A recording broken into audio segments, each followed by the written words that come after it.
Ci troviamo a Venezia, nel Palazzo Sciarmi Santa Fosca, in occasione della mostra Emozioni dell'arte magmatica, di fronte a due opere dell'artista Fedele Ferlante. Due opere di netta derivazione espressionista, che però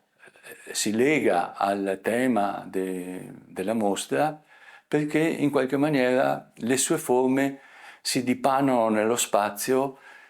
quasi come fossero appunto il decorrere, il percorso della lava. Ma quello che distingue quest'artista è il fatto che ha un interesse molto preciso nel descrivere continuamente delle forme umane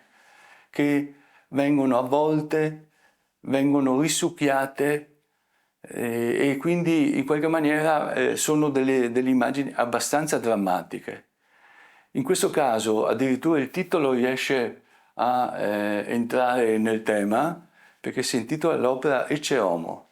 e ci viene da pensare che in qualche maniera è come se volesse ricondurci al pensiero che eravamo terra e terra torniamo, ecco, una cosa del genere. Molto drammatico, però molto interessante dal punto di vista tecnico di come c'è un certo equilibrio, per esempio, tra la disposizione di colori chiari e colori scuri. Un accostamento molto eclettico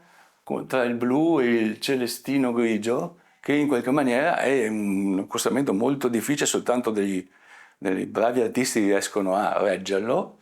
e che però è anche molto espressivo, racconta, prima ancora di intrufolarci con lo sguardo dentro i dettagli, ci racconta l'emozione di base, che è un'emozione abbastanza severa, ecco.